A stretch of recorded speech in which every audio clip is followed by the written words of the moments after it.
Wah, ngejelas di sini loyal banget ya. Sampai jatuhnya pas banget ini si Ono. Ari, jorok banget. Udah dibilangin juga sama Bu Nabila, kelas nggak boleh berantakan. Sampai aja kali lo orang lagi melakukan eksperimen kok. Ih, serius banget mukanya kayak musisika. Ya. Terserah lah lu yang diomelin sama Bu Nabila ini. Gue udah bilangin ya.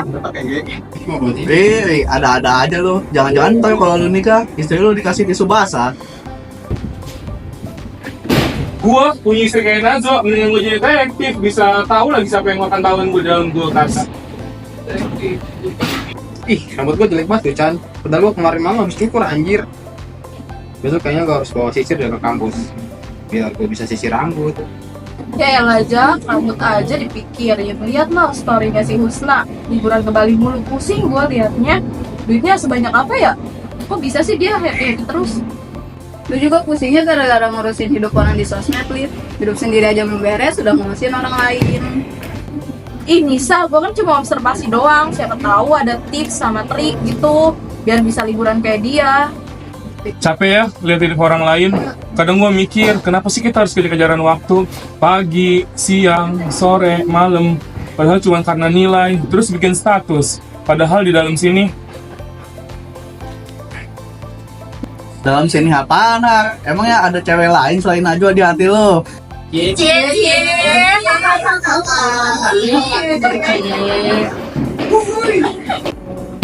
Ari, serius dikit ngapa?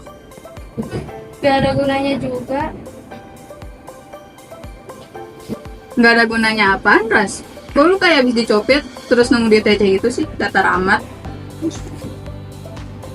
Semuanya belajar capek-capek, nilai bagus, tapi kalau ujungnya tetap gini, buat apa?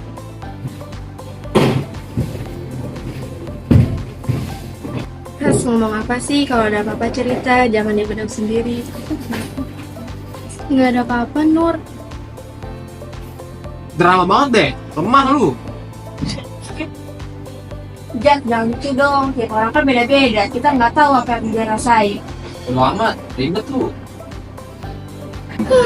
Ribut itu kalau gue pura-pura kuat tiap hari, Jang. Udah kayak tiang bendera aja. Capek gua. Gue serius nih. Lu pada ngerasa nggak sih kalau misalkan orang tua lu itu suruh lu buat belajar sampai tengah malam, padahal mereka aja nggak tahu kesehatan mental kita tuh kayak gimana.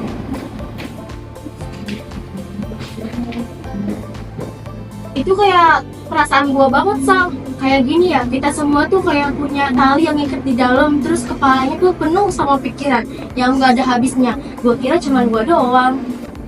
Lihat kan, padahal kita di kelas yang sama, makan gorengan yang sama, tapi isinya beda-beda. Lihat aja tuh si Ruslan dari tadi ngegame terus.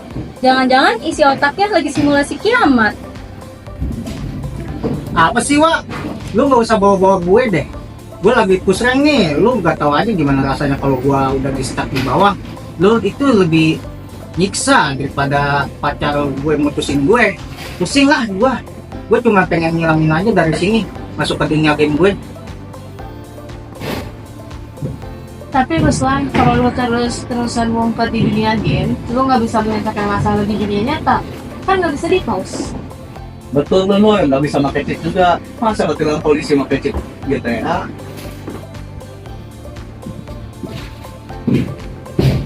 Mau kemana lu, Zak? Jangan-jangan lu juga lagi galau ya? Tungguin banget dari tadi diam aja.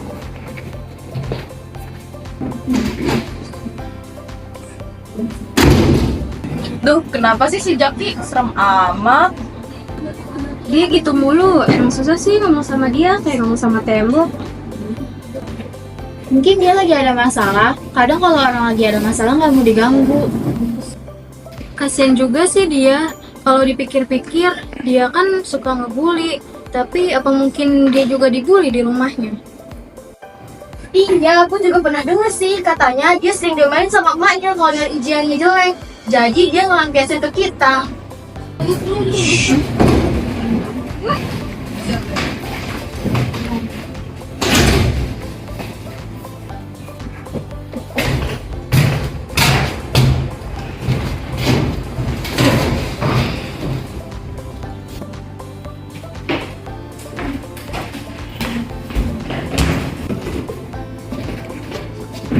Riz, kamu gak apa-apa?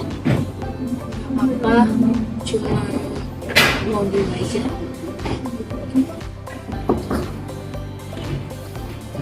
Assalamualaikum. Pak Sopi Ahmad, biasanya kelas udah kayak pasar malam.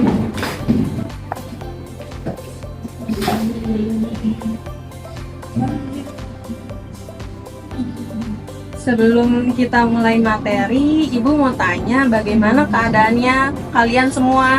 Baik. Risa, kamu nggak apa-apa kan hari ini?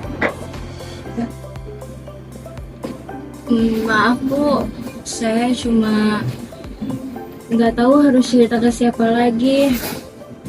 Rasanya hidup saya berisik banget, tapi di pikiran saya kosong, sepi banget.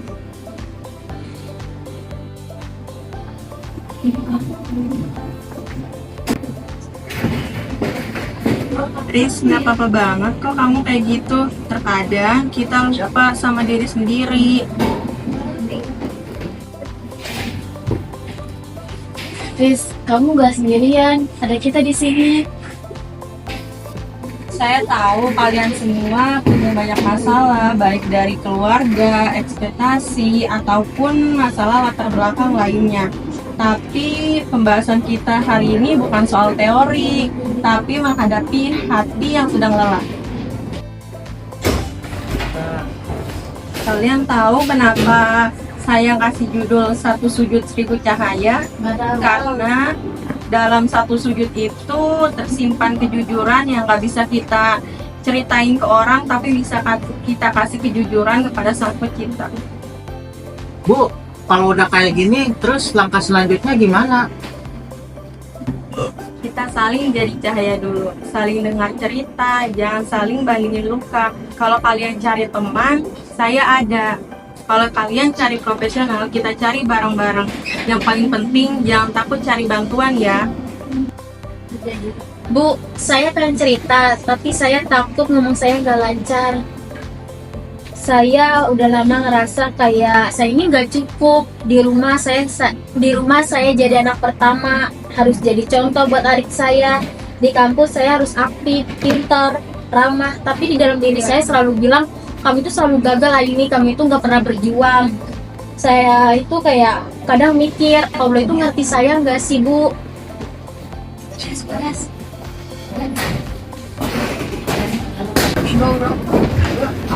Terima kasih kamu sudah cerita. Yang kamu cerita itu bukan masuk kamu jauh dari Allah, tapi kamu sedang cari makna dalam kehidupan.